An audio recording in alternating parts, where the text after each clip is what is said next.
What's up YouTube fam, and welcome back to my channel. In today's video, I'm showing you how I use my Ikea storage units in my playroom for toys. But even if you don't have kids, these are great durable units that can be used for a variety of things. So let me tell you a couple ideas first before I get into how I organize my toys.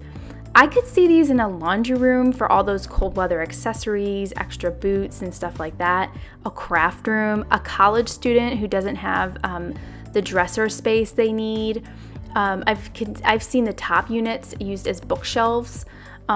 They can be used in a garage. You could make a bench out of it and put a cushion on top and then put the shoes below it.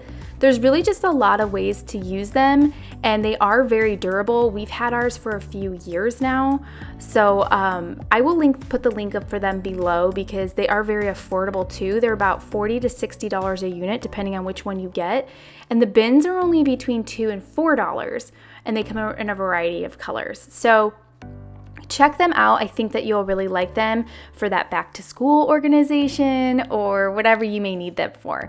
So as you can see, I've already dumped what toys needed to be organized, and I vacuum out the units because there were some dust bunnies in there and some food from snack time.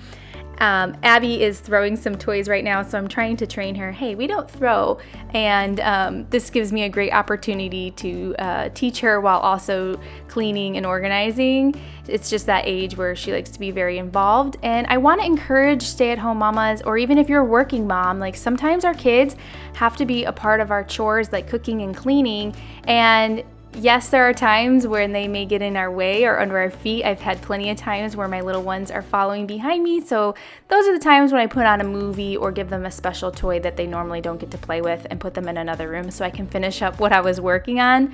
But today they are able to help me because it's just toy organization, and I'm teaching them. These bins are for little action figures. The next bin is going to be for cars or things with wheels, and so on and so forth. And you'll see me how I organize that here in a bit. Also, keeping toys separate for different age groups is very important, and I didn't know this. So if you don't have kids but you're going to have kids, or you have your first child, I wish I would have known how to organize toys.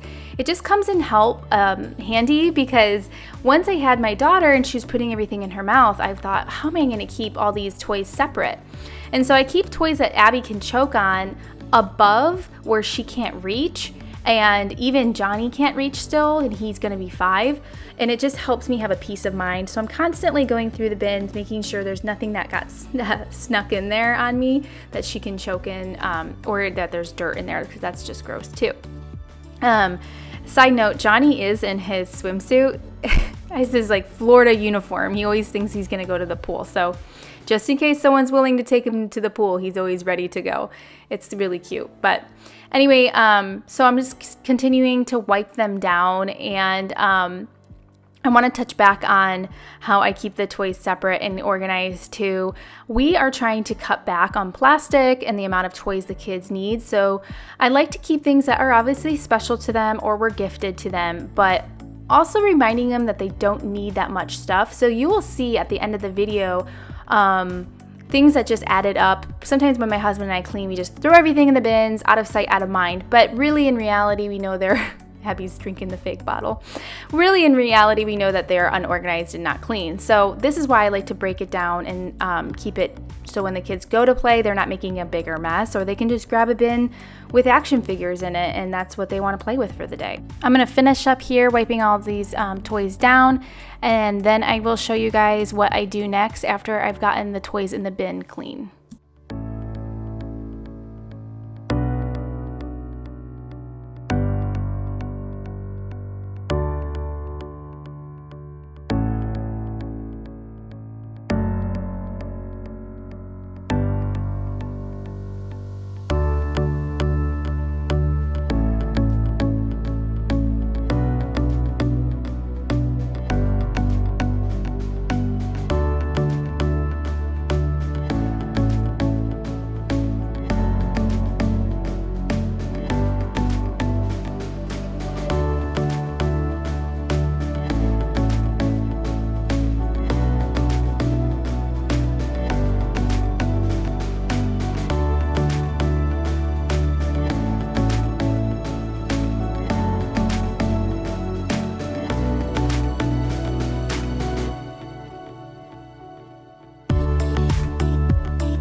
Alright you guys, I finished wiping down all the toys, and then you could see that I was rolling the costumes to save some space in the bins. Now I'm going to look at all the baby toys that Abby puts in her mouth and Susanna puts in her mouth, and I'm going to take these and take them over to the bathtub. I'm going to run really hot water and add some dish soap to the bathtub. So these will soak for about 20 minutes, getting them nice and sanitized, because sometimes they get a little crusty from the babies. And so while those are soaking and then they lay out to dry, I move over to show you guys how I organize the top 12 smaller bins into like music bin, and then random. These are little trinkets and smaller pieces that are special to Johnny that I know Abby can choke on. These are characters like Jack. Jack is way too small for Abby to have, and that dinosaur, the arms come off easily, so I keep that up top. And then you can see I was able to empty a bin completely. These are baby toys that make a lot of noise that I don't necessarily want to hear all the time, so these would only come down on special occasion. And then I had 3 extra empty bins that I was able to empty, and those are binoculars, and that's a special thing for Johnny, so I keep those up top. Then we have our little action figures and our cars or things with wheels, an extra bin, doctor stuff, special little toy for Abby, and then all of her little baby stuff.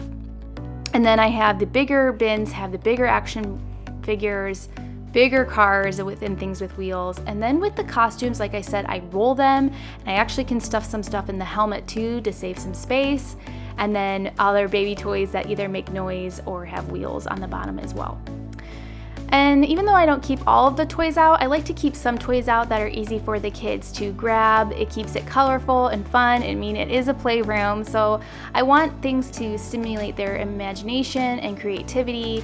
And I'm just giving everything a final wipe down, including that TV that had so many handprints on it that I didn't even really realize it.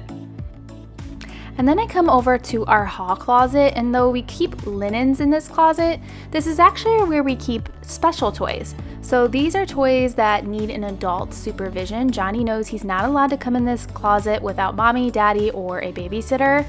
Main reason being there's a lot of toys in here that can be a choking hazard, like these screws I'm pointing to, puzzle pieces, or games that like the pieces can get lost. Abigail doesn't like that shark bite game, so I keep it in here so she's not afraid of it. Books that are special to us, Legos that the pieces can get lost, or blocks. These dinosaurs also scare Abigail, so I keep them in here, and Johnny just takes them in his room when he does his special playtime. And then we keep other bigger toys down here for Johnny, along with his little pirate ship that he likes to keep. And I encourage you to have a special toy closet too. It just makes toys that much more organized and special when they do bring them out. Which leads me to my next point. We allow Johnny to keep certain toys in his room. These are the toys that he got for Christmas that Abigail doesn't necessarily play with. Now, we encourage him to share with his sister, obviously, but these are special toys to him that he likes to keep in his room and play with just at nighttime or early in the morning. And I can tell that it just means a lot to him that we allow him to just keep special toys in his room. All right, and as far as the downstairs toys, we really only have this kitchen set, and I keep a white bin up here to throw everything in at the end of the night, and I also keep a bin on our stairs, so if I find any toys that need to go back upstairs at the end of the night, I pop them in this bin on the steps and take it up at the end of the day. I hope that this video was really motivating to get some organization done for you guys, whether it's toys or garage organization or clothing or whatever. I hope that it helped you in some way, and again, you can find these bins specifically at Ikea. Thank you for watching, and please subscribe so you don't miss out on my next video. Take care, loves. Bye!